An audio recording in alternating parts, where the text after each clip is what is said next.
Heard.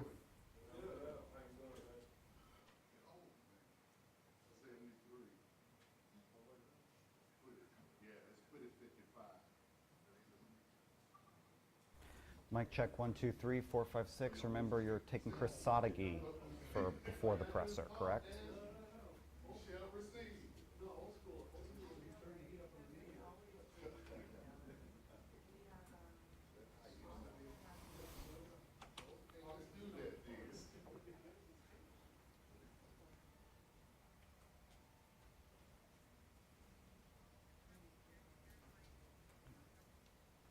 Yes, I can hear you. Yes.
I don't know whether we're going to be on time or not. I don't know whether this is going to be on time or not.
Here we go.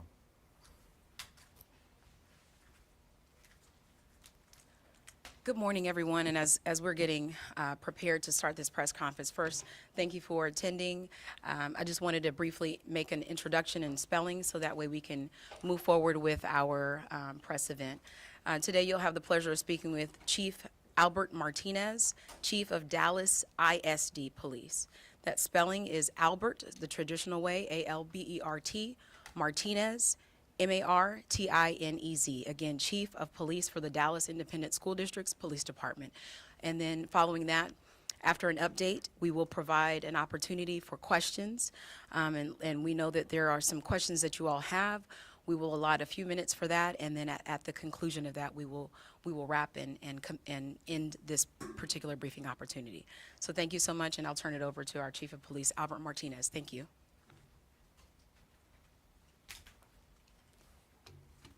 Thank you, Robin. I want to thank everyone for their patience and understanding as we prepare to provide information on the shooting that happened at our Wilmer-Hutchins High School. As you can imagine, yesterday we were busy with trying to track down information and prepare our investigation and move forward with that, and then be able to update you all today. This is obviously not something that we want to happen, but we understand the violence that is happening in our communities, not only in Dallas, but throughout the state. First of all, I'd like to take a moment and thank the Dallas Independent School District Police, our men and women who were there and did everything they needed to do to get inside that school. The Dallas Police Department, the Texas Department of Public Safety, DART Police, Dallas County Sheriff's Office, the Hutchins Police Department, the Dallas Fire Rescue, the ATF, the FBI, Dallas Constable's Office, and the Dallas County Marshal's Office. The Dallas Independent School District Police is the lead investigative agency in this shooting. We are committed to making our schools the safe haven that we all expect. Safety is everyone's responsibility, and it starts in our communities and continues on in our schools. Dallas ISD Police and Security and the district schools monitoring teams spend an enormous time training, along with carrying out those monitoring duties, ensuring that our safety and security is taking place in these schools, including Wilmer-Hutchins, and reviewing our safety protocols on how we can be better. We also have a duty to you all, to the community, to be transparent and accurate with our information, but we also have to be responsible on providing that information, again, to make sure that we are being accurate and we are providing you all with the most capable or most useful information at the time. Of course, it takes time to gain an accurate picture of what happened. We understand the frustrations, parents and students, and trust me, we're all feeling that frustration, and we are frustrated ourselves. Each of you know how detrimental sharing incorrect intel can be. This is still an active investigation, so not everything can be shared, but we are conducting our investigation. So, based on video evidence at Wilmer-Hutchins High School, at 12:56 p.m., the shooter arrives at the Wilmer-Hutchins High School parking lot and parks his vehicle on the north side of the school. At 12:58 p.m., the shooter exits his vehicle and walks around to the west side of the school and approaches a side door or back door, which was locked and it was secure. At 1:01 p.m., another student opens that locked door on the west side of the building, and the student enters, or I should say the shooter. The shooter is observed walking down the hallway towards the cafeteria, and that's at 1:02. At the same time, at 1:02 p.m., the shooter opens fire and wounds 4 students, and the other students that were in that hallway scramble away from the shooter. At 1:03 p.m., the shooter is fleeing and exiting out the same door, and then he runs back to the vehicle that he had in the parking lot at the north side of the school, enters that vehicle, and leaves the campus. And through that timeline from the point of entry into the school to the time he exits is less than 2 minutes. I do want to correct some misconceptions and share what we can. We've worked on our safety protocols Again, this entry was not made through the front doors, the metal detectors. We've talked about that. Obviously, we were here about a year ago talking about this very situation, but this did not happen through our front doors or through our metal detectors. Our safety protocols were being followed by our staff and our officers. Our metal detectors were operating effectively. I want to emphasize to you all that all doors at this campus were locked and were secure. As you know now, the suspect is in custody, and he was a student enrolled in Wilmer-Hutchins High School. Our students' privacy limits does not allow the district to confirm his name, but that is pretty much common information now. The suspect was let's see, again, mentioning here that 4 students were wounded in this shooting. Another 5th student suffered a injury, but that was more of a scrape or a bruise from the falling and running. Dr. Elizalde and the school leadership team members have reached out to the families of the victims who are expected to make a full recovery. We are aware of an unauthorized video circulating social media that appears to be from the school's surveillance camera. We are investigating how this video came about or how it was accessed and released. And at this time, we cannot fully confirm or cannot confirm validity of the content. At this time, our Wilmer-Hutchins High School will remain closed. It was already going to be closed on Monday. Our staff will return on Tuesday, and we expect our students will return on Wednesday unless the superintendent and our staff or cabinet members decide otherwise. With that, I'm going to open it to you all for questions. Sir. Can you tell us why did the district wait for 4 hours to tell the public that the gunman was on the loose? Yes, ma'am. So in these situations, first of all, we're dealing with a very large high school. Our protocols are very simple. We go in to stop the killing, stop the dying. It's written in law. It's written in our policy. Once we've established that, we're rendering aid, ensuring we get the students out, and then we start sweeping the school. So by the time we finish with all that, then we're getting information. This is the potential shooter. Usually, with all these situations, there's always a second shooter, real or imagined. So by the time we're getting all this information, when we established that we had information, we sent out teams to go find him. At the time, we did not feel that we needed to put out that information. Maybe it was slower, maybe it wasn't. But it wasn't going to exactly do a public good to put it out immediately. We also didn't really have a good description. We had a name. Actually, we had several names. But that being said, we sent out our law enforcement teams to go find him. Sir, can you, sir? I'm going to take one here and in the back. Yes, ma'am.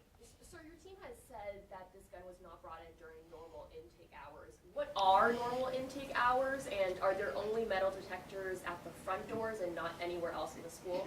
The protocol at the school is they come in through that front door at intake hours and after intake. So in other words, once the bell rings and school starts, the intake, the late arrival as we call it, is at the front entrance where there are metal detectors. The protocol is everybody comes in through there.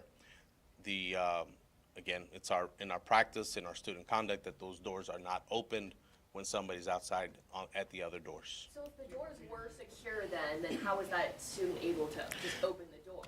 It's got a push bar, right? We have to have those doors available to be open from the inside because of fire code. Would you describe what secure means Sure. more explicitly? So secure, it just means it's locked and it cannot be opened from the outside.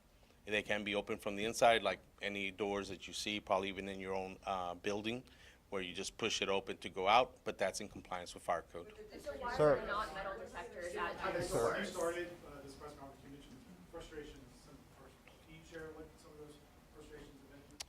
Sure. It's we've worked very hard, as you all know. Again, we were having this conversation a year ago, and what I mentioned to you all when we were talking or being interviewed, we talked about safety protocols, the things that we're doing. We did those things. I'm here to tell you, I believe because we did those things, that gunman was not able to get in through the front doors, knowing that we are doing our baggage checks. We are working through our metal detectors, these brand new metal detectors that we bought. We do sweeps, we do audits. We're doing all the things that we're expected to do.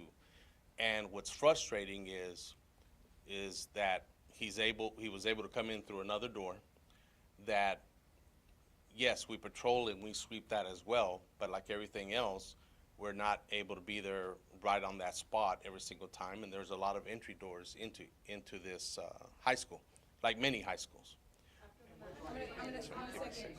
Listen, I'm gonna make sure we have everyone's questions answered, but we'll start here. I'm coming here, and then you. That'd be great, yes, yeah. ¿Enfrentará algún cargo del estudiante que abrió la puerta? Ahorita para ese estudiante que abrió la puerta, vamos a hacer las policies del distrito en esa persona, pero también vamos a buscar a ver si hay cargos criminales. So, mándeme. Sí, señor. Yes. So what they asked was, is the student that opened the door facing criminal charges? That student did violate code of conduct of our handbook, so he will face administrative penalties. But that is also incorporated in our criminal investigation, and we'll determine if there will be criminal charges. Right here, Sir. back there, green shirt.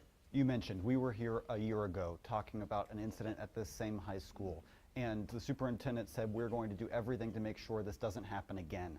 Now that it has, what would you say to parents who don't trust their students will be safe at this school? Well, first of all, we recognize that feeling. We understand. But second, we've been working on these protocols continuously. It's not ever stale, right? What you will see different is, as we continue through the school year, is more police and security. We're increasing staffing. We're also adding school leadership.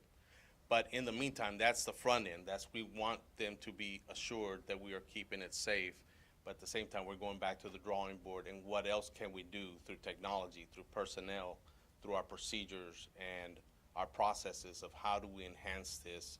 Plus, the other part is we have a large student body there. How do we incorporate them better in the safety and security? I'll give you an example. We just recognized a fourth grader 10 days ago or maybe 2 weeks ago for recognizing at another school that somebody was trying to come in through the back door.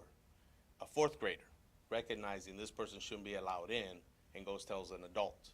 Here we have somebody much older, and I get it, it's the teenage ways of thinking, but we have to keep emphasizing that we're all responsible for that safety. And sir, a I'm follow-up gonna go really here, quickly. Going right here, and then green shirt. Mándeme. Están nerviosos de enviar a sus hijos a clases. Algunos dicen que no quieren regresar el miércoles. ¿Usted puede garantizar que la seguridad en las escuelas del Distrito Escolar de Dallas es la adecuada? Y doctora, una pregunta para usted también.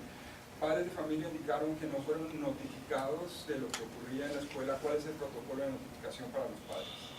Yeah, so sí, vamos a garantir que vamos a estar ahí y proteger la escuela, porque ahorita estamos en el medio de testing y queremos que sepan los padres y los estudiantes, que van a estar, la seguridad está ahí, como le digo, ahorita estamos haciendo todo lo que podemos antes de esto y también ahorita y después. Green.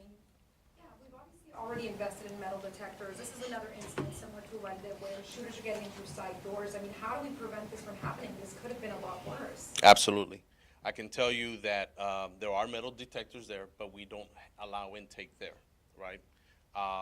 We've even talked about putting sensors on the doors. Can you remove the handles from the outside of the doors? But there's a fire code, and that's a balance. And we run into that with DFR inspections to ensure that there's an ability, if we have a fire alarm happen or an actual fire, they have to be able to get out. We can't go back to the days of chaining those doors and nobody can get out, nobody can get in. And that's the balance that we're facing. I'm gonna go right here.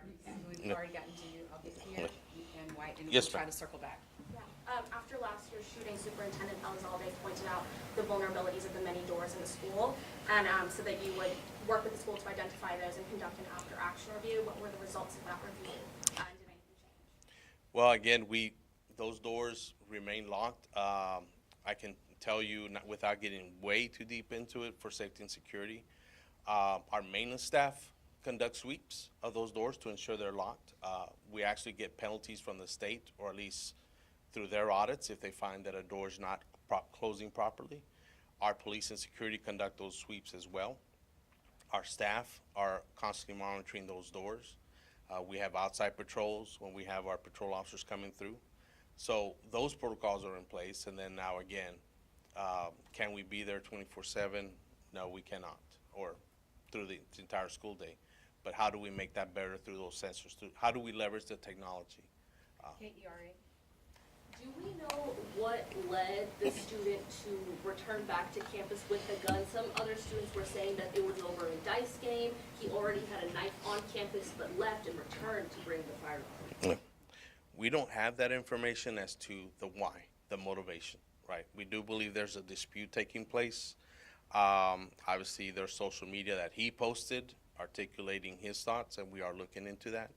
But to officially tell you the why, we don't have that at this point. Testigos nos dicen que dentro de esta escuela hay una disputa interna entre pandillas estudiantiles. ¿Ustedes tienen esta información y la pueden confirmar? Sí, señor, sí tenemos esa información de las pandillas y esa es parte de la investigación.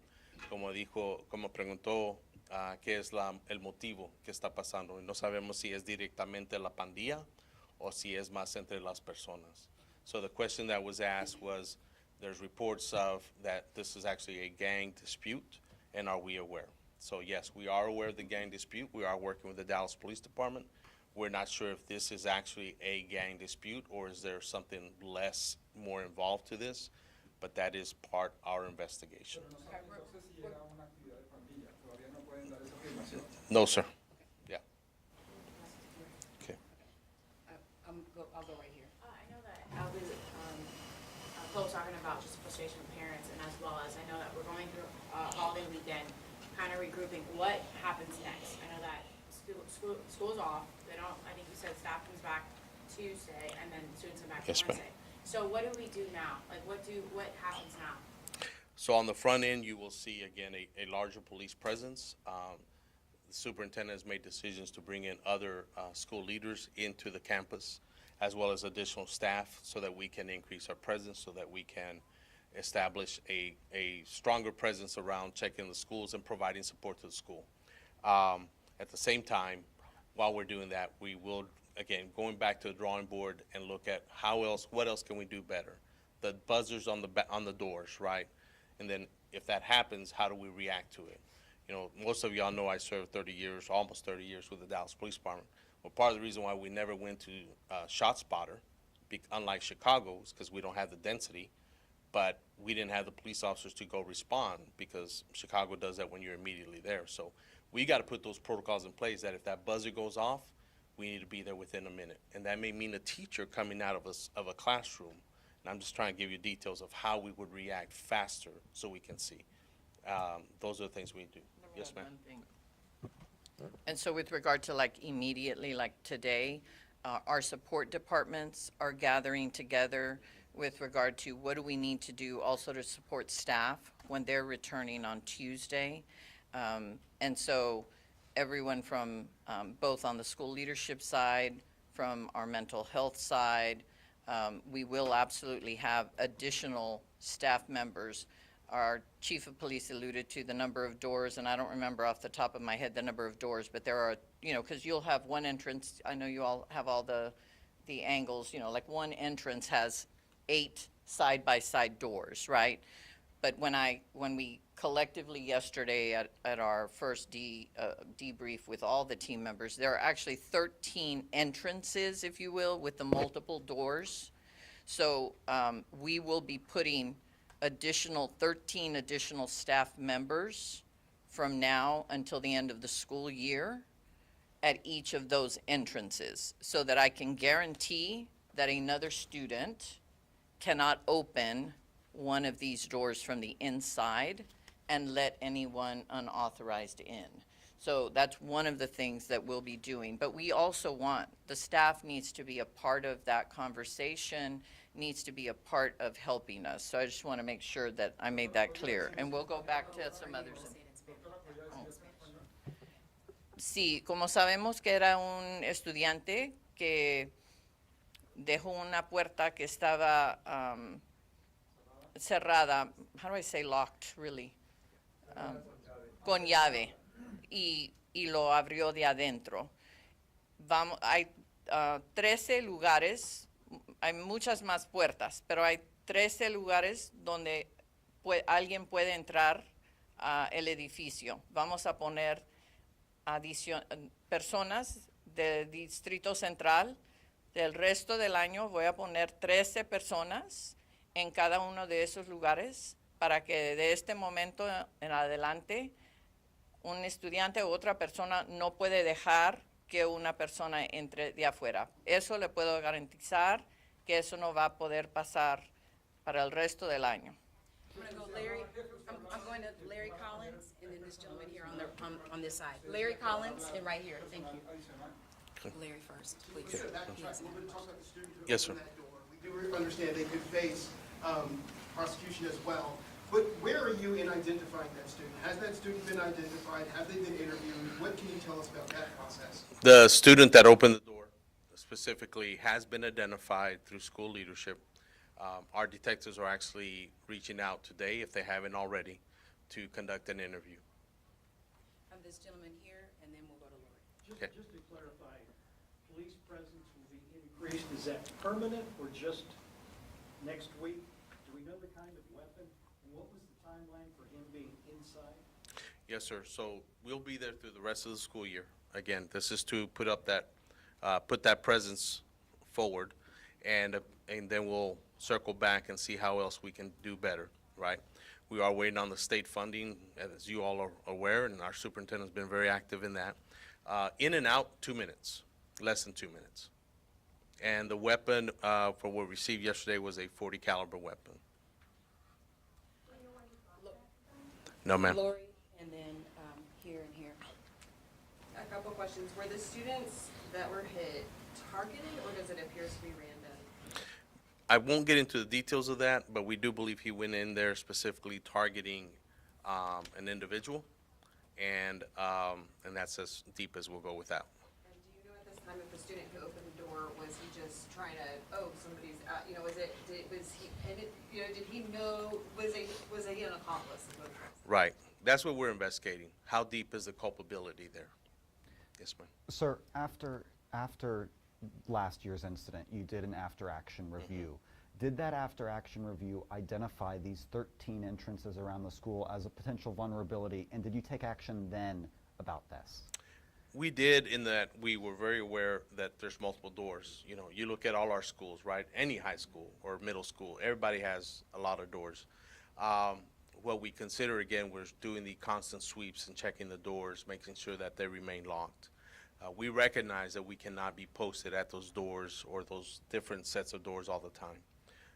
But now with this incident, we go back and say, okay, what else can we do? That's our responsibility to our students and to our faculty and to our community. Will you add, though, that what we did do is we have cameras at each Yes. of those?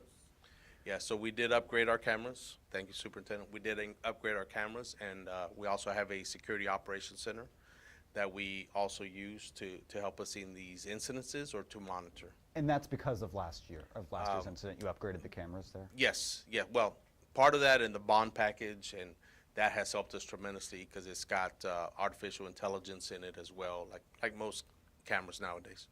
Right here. Yes, ma'am. Sir, do you know where the suspected shooter got the gun, and will his parents face any repercussions?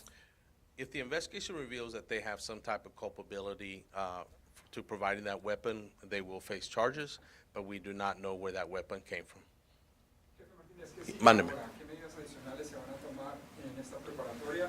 ¿Y este estudiante fue precisamente a buscar a otro estudiante para dispararle o qué ha mostrado la investigación? Creemos que entró con esa decisión que estaba buscando a alguien, pero es parte de la investigación, no puedo avisarle más de eso.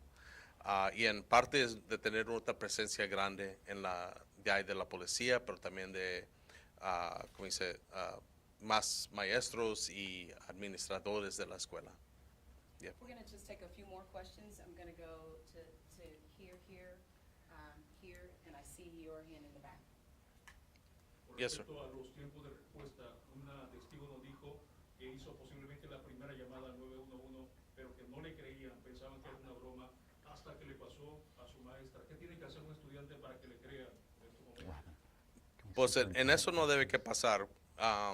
Cuando alguien le habla al 911, es necesario que la operadora o operador tomen esa llamada y que comiencen a hacer preguntas, que hagan las preguntas para determinar qué es lo que está pasando. So some students were also saying that the clear backpack protocol and other things aren't being followed. Sometimes when they go to the metal detectors, they're not actually looking in their backpacks.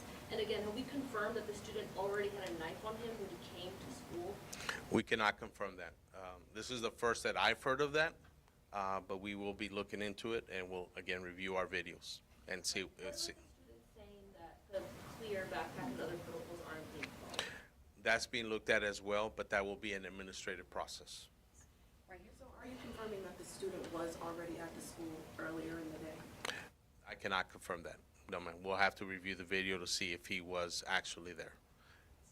Okay, we're this gentleman here, and we'll, 3 more questions, and that's it, right here, and we'll close out. In your Yeah. professional opinion, was this preventable? It's a good question. I don't know that it was preventable. When somebody puts their mind to it and we're doing everything that we can, I mean, it's probably best preventable that that door wasn't opened. Again, student may not have any criminal culpability in it, right? But that's why we have it in the student code of conduct and such. Sometimes when there's a will, there's a way, but it's our job to try to defeat that, you know. Yes, sir. Chief, follow up that same question asked a different way. Is there anything unique about Wilmer-Hutchins High School where what happened on Tuesday to be applicable to any school across the larger district that you may have? No, but again, David, as you know, I've served almost those 30 years with Dallas Police Department. Our community there goes through a lot, and this is our obligation to them, to protect them, to safeguard, to make it a safe haven. I mean, there's a lot of good students there, really. The programs that are offered there, the college career, military readiness, so many of those students are there just for an education and to elevate themselves, just like we want and we want for our own children. And that's our obligation. That's what we're focused on. And those bad few apples, or those few bad apples, it's our job to be surgical and precise, but our mental health programs are robust. And that's really where the fight is. It's in that mental health and the socioeconomic services that we provide along with other entities. That's how we prevent school shootings. We got to connect. You know, one of the theories out there, or maybe it's reality, the way we prevent school shootings is by having a student that can connect to at least one person, whether it's a teacher, a police officer, another student, a football team member, or a chess club member, anything, so that they feel connected. And that's where the bottom line is for us, not just the law enforcement side, but through our school leadership and police department. What's unique about this police department compared to Dallas Police, where I served, was that we have an opportunity to do much more, and that's what we've been working on. Chief. We're gonna do this last question here. Yes, sir. Chief, in the immediate aftermath, we talked to students who said that their teachers leapt into action immediately, locking doors, telling them to hide in the corner, and saying that they would stand in front of their students if the gunman came into their classroom. What do you think hearing that, and are teachers trained to do that? Yes, sir. We go through that training every year. We talk about it. We have the Raptor alert. We have all these protocols. That is key, because in a real sense, they are the first responder, right? I mean, we did have a police officer on campus and a public safety officer, and they have a job to do. But our teachers, as you said, will do everything they can. Again, we have amazing teachers, amazing staff, but they are part of that front line, and it's our obligation to them to not only keep them safe, but to train them when things like this happen. Let me just say some closing words.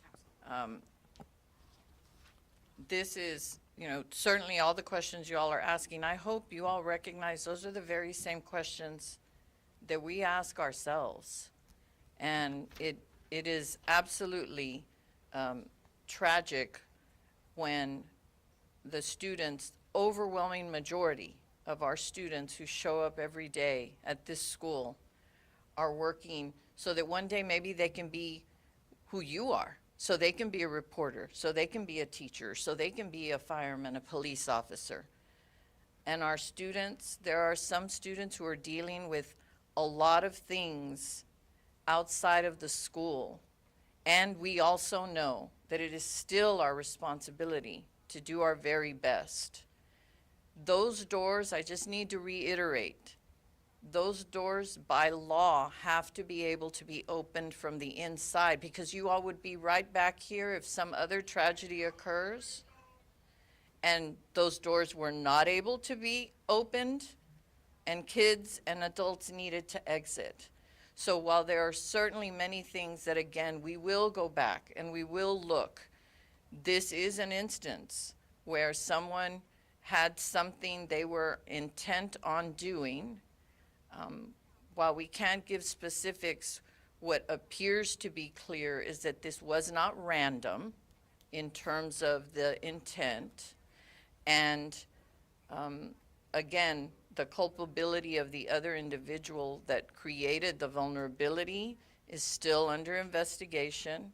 And so our law enforcement will take that lead. Our teachers, I also heard from our students, from our parents, and how the teachers immediately did their protocols, put the doors on lock, put the kids behind their desks, and stood in front. Those teachers did all of that to ensure that all of the students were safe, and that puts themselves at risk. So there is nothing that a district member wishes we could figure out.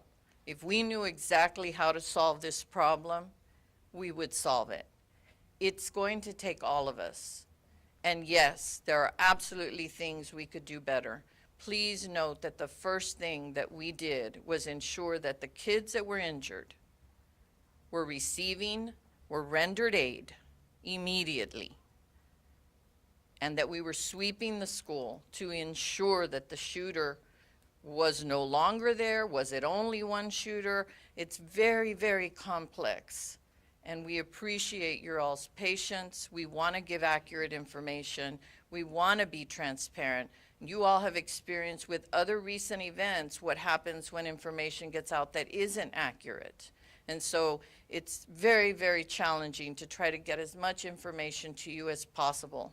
And this is a very, very heavy feeling for everyone, but I also want us to remember it cannot be heavier for any of us than it is for our families, for our students, and for the staff of that school.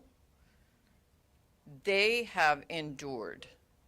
And so we're going to put additional staff members there, from central office staff members to additional police presence. And I want to reiterate, since there are 13 different avenues of multiple doors, we will have staff that will be there for the last 23 school days throughout the entire day. It's not just going to be when the students arrive. They will be there the entire time that the school is in session, so that this one vulnerability that we now see, we can do something about that from now until the end of the school year. And we also know it's something we're going to have to consider, that the entire state, the entire country has to consider at every single school, because Wilmer-Hutchins is not unique in terms of how many doors you have. So thank you very much. Thank you. At this time, we won't take any further questions. We're going to wrap, but we appreciate you for coming out, and thank you again for your patience and understanding. Feel free to reach out to our team members who, if you have additional questions, will be standing by to help provide clarity as needed. Thank you so much. Thank you, Robin.